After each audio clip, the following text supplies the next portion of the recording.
Welcome to Shares from the American College of Financial Services, where money meets minds. Here's a look at what we'll be sharing with you today. The more anxiety that someone felt, the higher the probability is that they would sell. We can help people make the right decisions even when it's a bad day in the market. I'm Eric Ludwig, Director of the college's Retirement Income Certified Professional Program, and your host for this conversation on retirement income and planning. We're joined today by Chet Bennetts, Director of the college's Chartered Financial Consultant and CFP Certification Education Programs. Chet, welcome to the podcast, and thanks for sharing your knowledge with us. Thanks, Eric. Glad to be here. Well, this is cool. So today we're really excited. The college has collected data on something called the Retirement Income Literacy Survey, and we're going to talk most about that. And I always feel like you can't sort of distinguish the research from the researcher. And so before we get into the research, what I wanted to do is ask a couple of questions about your personal background. So, Chet, if you wouldn't mind, how did you actually get into the financial planning world? I know that we've talked a ton and known each other for several years, but I don't know if I actually know your background story on that. Yeah, well, sometimes I ask myself that very question, to be honest. Going from the military and the Marine Corps and deploying overseas to then becoming a financial advisor is not a typical glide path that one takes, but I just found that after coming back from Iraq and I had some injuries, and in my recovery process found myself struggling in some instances financially, and I had already begun working at a financial services company in a customer service role and was really perplexed by why did no one ever talk to me about some of these other things that I probably should have been thinking about. And so it kind of aggravated me, to be honest, and so I just decided that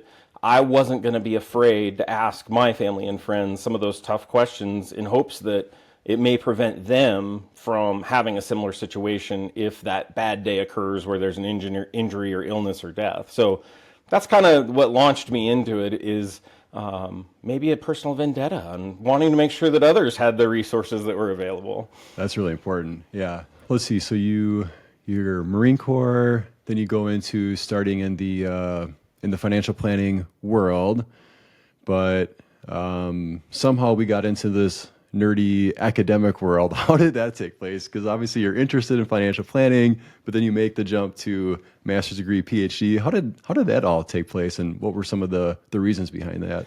You know, as I look back at it, and as I hear my parents talking about how I was as a person growing up and everything, I guess I'm not surprised that it came to this. I'm a little bummed it took so long, because it is a lot of fun, but I was always the kid that was asking why, and like, well, what if I did this? And what if I did this? And what would the result be here? And so being a financial planner, being an advisor where you are working with people, and people are the ultimate unknown variable, because we can account for a lot of things in the markets and try and explain them away. But when it comes to personal finance and financial planning, the variability of human nature and behavior is so vast that it never becomes boring. And the ability or lack thereof to answer the question, well, why is someone selling at the exact wrong time?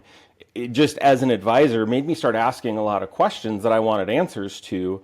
More specifically in the space of, as it pertained to, veterans and service members, of how would PTSD counseling be impacted if we included elements of financial counseling, elements of financial planning, or just general financial empowerment techniques. And when there really wasn't anyone asking those questions, I just decided, well, maybe that person should be me. And so began work. I had GI Bill left and began work on my master's and ultimately PhD. And the PhD, for those that don't know, that's actually how Chet and I met each other. Was we both, oddly enough, happened to enroll at Kansas State's program at the same time. And we've had so many conversations together. It's cool to finally get one recorded that other people can listen to too. Right. I think we'd probably have like 100 podcast episodes if we just hit record on half the conversations that we have. Whether or not anyone would think they were interesting is another issue, but Right. That's true.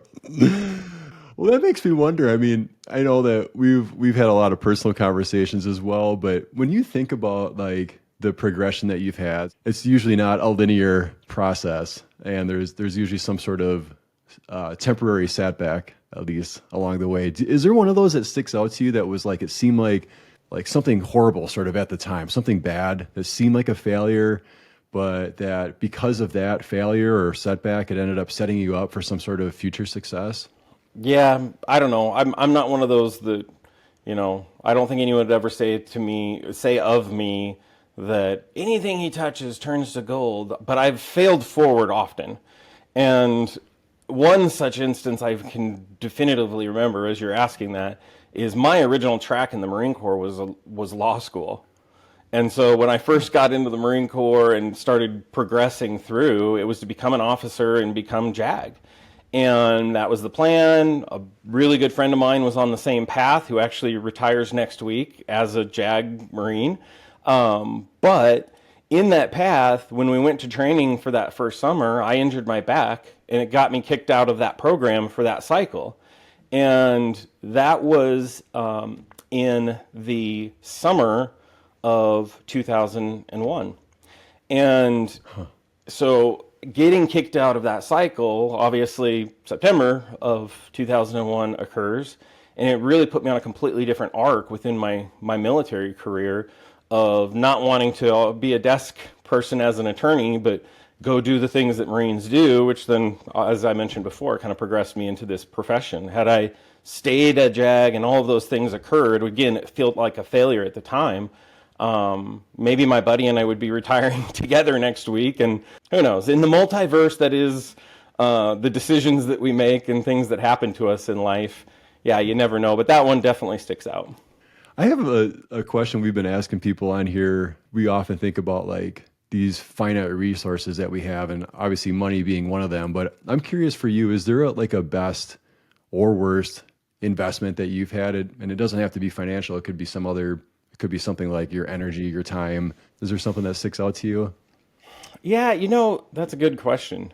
I think intuitively, especially in our profession, we immediately hear the word investment, and we do go to, oh, well, I bought this one stock, or gosh, I got into crypto too late, or whatever the heck it may be. But I think for me, looking back, and maybe it's just the stage of life that I'm in with kids that are now adults and everything too, and I look back and the younger version of myself would never have considered it an investment, but I think like the education trajectory is such a huge investment. And I'm not talking necessarily a traditional 4-year institution. For me, the best education I got, to be frank, was being a young 18-year-old not knowing what he was doing with his life that ended up joining the military. And that gave me kind of a focused passion and a focused framework by which it still guides a lot of areas of my life, where I really think going to high school reunions and everything, most people are shocked to see that I'm alive and or not in jail or something. So I think that for me, and my wife would probably agree, was one of the best investments. As hectic and chaotic as it was, and brought its own sorts of problems and everything and issues, definitely was a good investment of time and effort.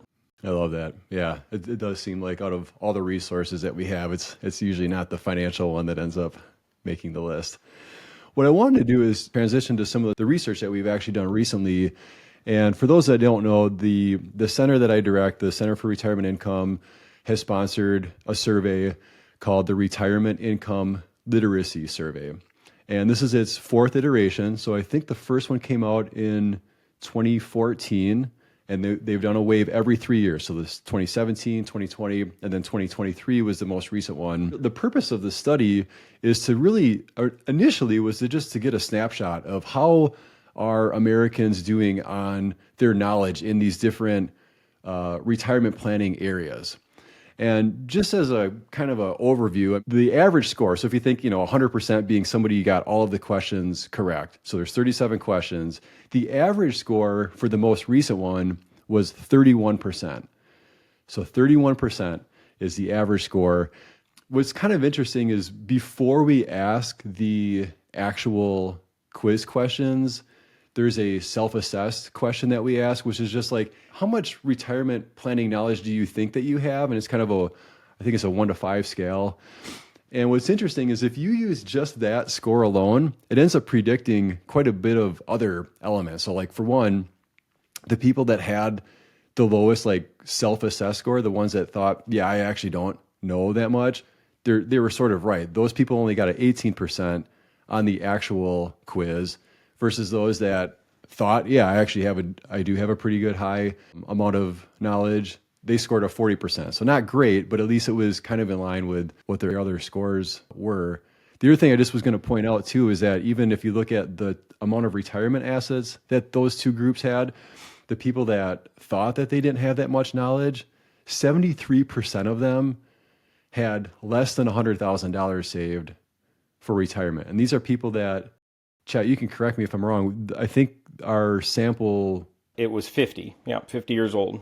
Yeah, so these people are getting close to retiring, and a big chunk of these had less than 100,000, as opposed to those that had like thought that they knew a fair amount about retirement planning knowledge.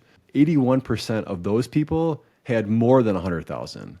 And there was also an interesting thing. So we kind of dial it back to like, okay, are people doing anything about that? Like in terms of, let's say I don't think that I have much knowledge. Am I then using an advisor to sort of bridge that gap? And what was interesting is that for those that self-assessed that they had low retirement planning knowledge, only 8% of them, 8% are using an advisor versus those that thought that they actually knew a fair amount, 56% of them are using a financial advisor. So some pretty big, important gaps there. And I wanted to ask you, Chet, I mean, based on your experience as a financial planner and someone that's done a lot of research in this biopsychosocial area, which we probably need to define what that is first. What are some of the findings that stuck out to you from the survey? Yeah, so I guess let's touch on biopsychosocial first. And that's something, I think it sounds real fancy, but most of us as consumers of medical services have been exposed to it for a while because it came out in the 70s, late 70s, where medical practitioners really started saying, look, we need to treat the whole person. And when someone comes in for knee pain, there are the biological variations of the knee pain, of course, but then there's psychological, their perception of pain. Do they have past traumas? Because people feel pain differently. Sociologically, what resources do they have to help them overcome the pain, or resources in the home and family resources and relationships? So when medical researchers began looking at this, they said, hey, you know what? Part of our interventions that would increase the efficacy and the results of things like physical therapy for a sore knee or after a knee surgery might be looking at some of these other components of the psychological and sociological elements. So that never really has been pulled into personal finance until really recently. And no one, I mean, the research I'm doing is looking at the totality of the biopsychosocial inside of personal finance. But in our retirement income literacy survey, we do have some really interesting variables that are common when measuring some of the psychosocial elements. And specifically, the variables that we used in this survey come from FINRA Foundation. So FINRA Foundation sponsors what we call the NFCS. It's the National Financial Capability Study. And inside of that study, there's a series of questions that are asked that ultimately ask the participant and the respondent things like, when it comes to thinking about your financial matters, how anxious do you feel? And another one may be, when it comes to thinking about your finances, I feel a level of stress or physically feel my heart beating faster. So in most of the research in using those questions, or questions like it, we can really operationalize those to say that's a good indicator of financial anxiety for the one question and financial stress for the other question. So some of the things I was interested when we looked at this, certainly the scores are a telling thing, but what other factors might be playing in here? So looking at it from a financial anxiety standpoint, when we look at the financial anxiety level of all of the respondents in our sample, we had a score of 4.29 is what it was. And that's out of a scale of 7. So a little bit more than midway, okay? And that's great. But like you said, we had also the ability to measure, do these people have financial advisors or not? And those without a financial advisor, even when we look at all the different factors of whether they're male, female, net worth, all of the other age, all of those things, the people without a financial advisor had a higher score in financial anxiety of 4.6. Those with a financial advisor had a 3.8. So we automatically, in the anxiety section, we're seeing that just the presence of that financial advisor in that person's situation had a 20% improvement in the level of financial anxiety that they faced. The financial stress was actually a little bit more telling even still, because the baseline levels of that in the financial stress was 3.8, again, out of that 7-point scale. People without a financial advisor were 4.1 on average, and then people with an advisor were 3.3. So in that one, we saw 25% improvement in the levels of financial stress and when it came to just the presence of an advisor. So I think that, some of what this is telling us, which in this profession, we're probably not overly surprised as we get invited to birthdays and retirement parties and graduations and everything else, that when we have a relationship with our clients and with the consumers that we serve in society, our presence, our knowledge, the way we convey it, those are important elements. And we know that beyond just, hey, I can put an asset allocation portfolio, a good portfolio together for you, or create the best glide path into retirement. Now we're seeing actual results that we're having a direct impact on people's psychological health, their view of anxiety and their view of stress. And that's an important thing that we need to make sure in this profession that we're really communicating both to society and policy and rule makers and lawmakers and everything, but also just that comfort of when we're working with our clients. The American College of Financial Services, championing causes, connecting communities, delivering best-in-class applied financial knowledge and education for the benefit of professionals like you and for the benefit of society. Expand your opportunities at the all-new theamericancollege.edu. We were talking about this, I know recently you and I were, about the industry is trying to still kind of come up with a number, if you will, on like what is the value of a financial advisor. And I think that's a good approach, but you're not going to be able to capture some of the things that you mentioned. Like you can't capture in a number lowered stress, lower financial anxiety. I'm going to stop you and I'm going to say yet, because we're working on that. Because, we do know that in other research, lower amounts of stress can be a better predictor of results of lower heart disease. There's a lot of evidence in the medical research that shows that when we lower stress, when we lower some of these things, the cortisol levels go down. There's a whole body of research associated with that. So I agree, it's not something in our profession and in the research that's been done in the past that has been looked at when we're trying to evaluate the value of an advisor to a singular client. But honestly, I think the value of professional financial advice or professional financial counseling, it can be monetized in this biopsychosocial framework, because we know that as we lower these levels, it actually saves money from an health insurance standpoint and medical issues and all of the other things. So I agree with the asterisks of yet. Right. I like that. Yeah. That there is a way to quantify it. Yeah.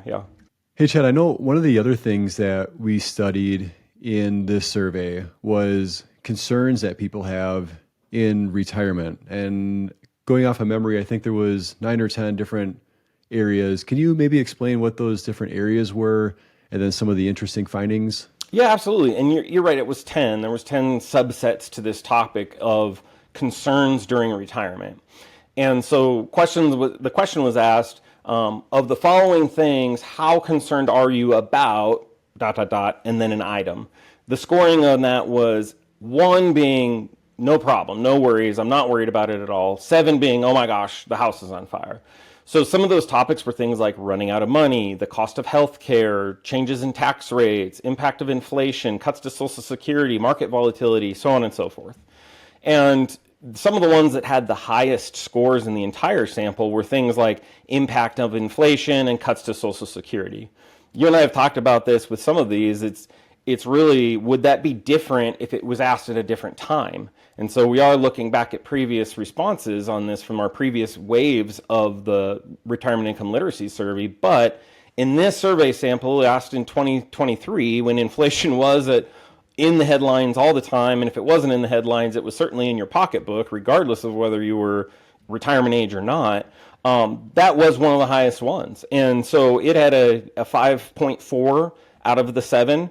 And the next highest, or a little bit higher than that even, was the Social Security, cuts to Social Security. So on average for the whole sample, we took all 10 of those questions, added up the scores to get an average score of this domain of concerns during retirement. And our entire sample had a score of 4.6.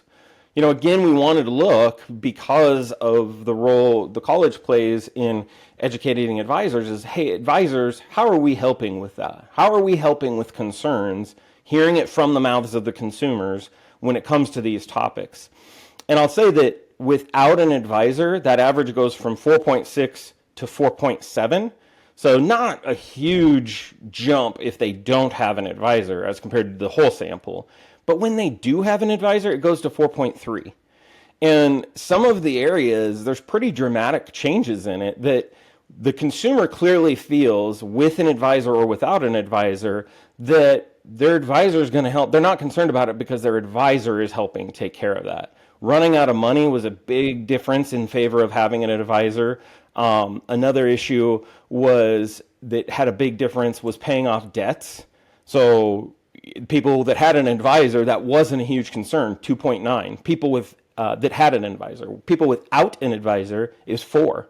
So there was big variation inside of there that I think is important, that when we're looking at what role we play in consumers' behavior and perception and everything else, is that we do matter as a profession and as an industry when it comes to some of these things that are affecting physiological or psychological health, and concerns and anxiety and stress are certainly among those. So if I heard you right, the two with like kind of the biggest deltas was the running out of money concern and then the paying off debts, right? Is that right? Yep.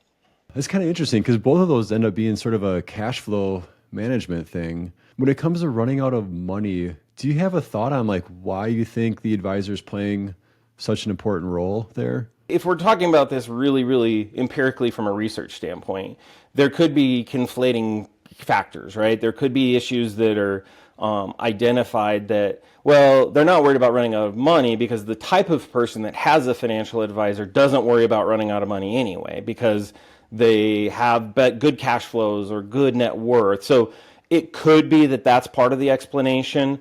Likewise, paying off debts, that by far had the biggest delta. The difference on that was 1.01. But again, it could be that the advisor is just amazing at helping people understand their cash flow and not have debt. It could be that that's the case. It also could be the case, though, that the type of person that has an advisor doesn't worry about those things anyway, and that's how they're able to have a financial advisor. I think from a research standpoint, it's wise to look at it from that lens, because we can't empirically and emphatically say that, gosh, if you have an advisor, you're not going to run out of money. If you have an advisor, you won't have any debt because you've paid it all off. We can't say that from an academic standpoint because of those conflating factors, but from a profession standpoint, it does go to, like, it points out that a role of the advisor does matter, and that if we can help people get to the point where they can say, yes, I have a financial advisor, in whatever form that may take, will that help with some of those things and be directionally pointing to that?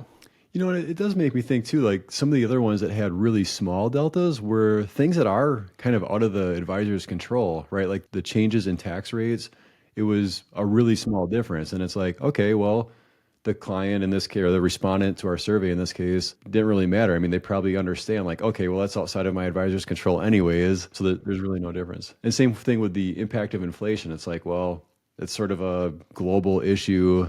So regardless, so it does kind of make me still think that there is something going on. I agree with what you said for sure.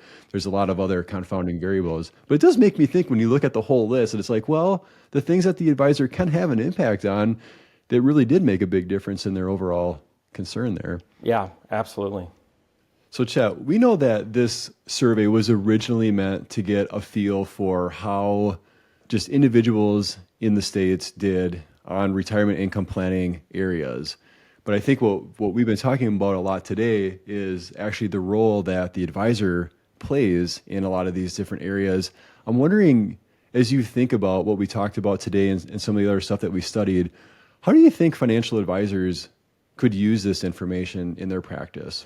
Well, an example going back to anxiety and stress, for instance, and obviously advisors played a vital role in these responses anyway, in our survey, of lowering the amount of instances that people said they were stressed or anxious about their finances.